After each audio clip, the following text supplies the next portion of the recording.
இந்த வீடியோவை ஸ்டார்ட் பண்ணுறதுக்கு முன்னாடி நம்மளுடைய வியூவர்ஸ் ஆகட்டும், நம்மளுடைய சப்ஸ்கிரைபர்ஸ் ஆகட்டும், அனைவருக்கும் இனிய பொங்கல் நல்வாழ்த்துக்களை சொல்லிக்கொண்டு இந்த வீடியோ நான் ஸ்டார்ட் பண்ணுறேன்.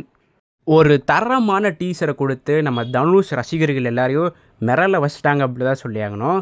ஸோ எஸ், நம்ம தனுஷ் அவர்களுடைய 54வது படமான கரை அந்த திரைப்படத்தில் அந்த டீசர் அப்படிங்கிறத ஒன்று ரிலீஸ் பண்ணியிருக்காங்க. ஸோ அந்த டீசரோடைய என்னுடைய கருத்துக்கள், அது மட்டும் இல்லாமல் அந்த டீசரில் இருக்கிற ஒரு ஸ்டோரி டீகோடிங், அதை பற்றி தான் இந்த வீடியோவில் நம்ம பார்க்க போகிறோம். ஸோ ஃபஸ்ட் திங், அந்த டீசர் பார்த்திங்கன்னா என்னுடைய ஹானஸ்ட்டான கமெண்ட்ஸ் நான் பதிவு பண்ணிக்கிறேன்.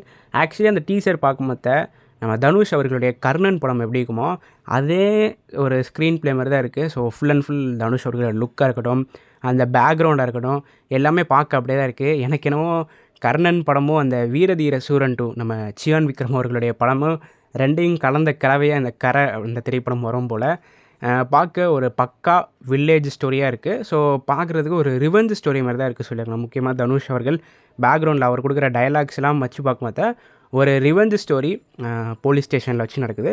ஸோ எனக்கு தெரிஞ்ச ஸ்டோரி எப்படியா இருக்கும்னா, தனுஷ் அவர்களுக்கும் போலீஸ்காரருக்கும் ஒரு வாய் தகராறில் போய் அது ஒரு மிகப்பெரிய ரிவெஞ்ச் ஸ்டோரியாக போய் கதை அந்த மாதிரி தான் போக போகுதுன்னு நினைக்கிறேன். ஏன்னா ஃபஸ்ட் லுக் நம்ம பார்த்துருப்போம், பஞ்சு எல்லாத்தையும் எரிக்கிற மாதிரி காட்டியிருப்பாங்க. கீழே ஃபுல்லாக பார்த்திங்கன்னா பஞ்சாக இருக்கும். அது அந்த நிலத்தை யாரோ ஒருத்தவங்க எரிச்சிருவாங்க. நம்ம தனுஷ் அவர்கள் ரொம்பவே சோகமாக நிற்பார். அதை தான் ஃபஸ்ட் லுக் ரிலீஸ் பண்ணாங்க. ஸோ அதேமாதிரி லுக்ஸ் எல்லாம் அதேமாதிரி ஒரு வீடியோ கிளிப்பிங்லாம் உங்களுக்கு டீசரில் இருந்துச்சு. ஸோ தனுஷ் அவர்கள் ஒரு விவசாயியாக இருக்கிறதுக்கான வாய்ப்புகள் இருக்குது. ஸோ மேபி நம்ம தனுஷ் அவர்களுக்கு ஏதாவது கெட்டது செஞ்சுருப்பாங்க போலீஸ்காரங்கலேருந்து, அதுக்கு இவர் ரிவெஞ்ச் இருக்கிற மாதிரி அந்த மாதிரியான ஒரு ஸ்டோரி ரைட்டிங்காக தான் இருக்கும் சொல்லியாகணும்.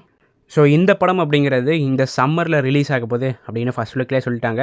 ஸோ ஆக்சுவலி ஷூட்டிங் எல்லாமே முடிஞ்சுங்க. அவர் D55க்கு இப்போ ரெடி ஆகிட்டு இருக்கார். D55 நம்ம ராஜ்குமார் பெரியசாமி தான் டைரக்ட் பண்ண போகிறாரு அப்படின்னு சொல்லப்படுது. பார்ப்போம் யார் டைரக்ட் பண்ண போகிறா அப்படின்னு. ஏன்னா நம்ம தனுஷ் அவர்களுக்கு மிகப்பெரிய லைனப் இருக்குது, நிறைய பயோகிராஃபிலாம் இருக்குது. ஸோ அவர் கிட்டத்தட்ட ஒரு D60, 70 வரைக்கும் சைன் பண்ணியிருப்பார் போல். அந்தளவு நம்ம தலைவர் ரொம்ப பிஸியாக இருந்திருக்காரு. ஸோ நெக்ஸ்ட் ப்ராஜெக்ட் ராஜ்குமார் பெரியசாமியோட சொல்கிறாங்க, பட் இன்னும் கன்ஃபார்ம் ஆகலை. பார்ப்போம், நம்ம அடுத்து வர அப்டேட்ஸ் வச்சு சொல்லலாம். ஸோ இப்போதைக்கு D54ஓட ஷூட்டிங் எல்லாமே முடிஞ்சு, சாங்ஸ் ஒர்க்கும் எல்லாமே முடிஞ்சு. நம்ம ஜிவி பிரகாஷ் அவர்கள் கொடுத்த அப்டேட் படி ட்விட்டரில் கொடுத்தாரு.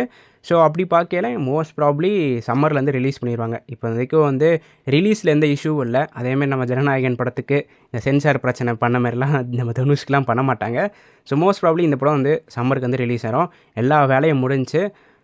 இதுக்கப்புறம் பாக்கி ஃபஸ்ட் சிங்கிள், செகண்ட் சிங்கிள், அதுக்கப்புறம் உங்களுக்கு ட்ரைலர், ஆடியோ லான்ச், அந்த மாதிரி வேலைகள் தான் நடக்கும்.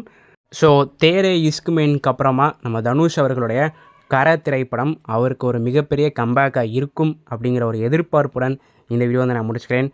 அடுத்த வீடியோவில் சந்திக்கும் வரை நான் உங்கள் NK. நன்றி, வணக்கம்.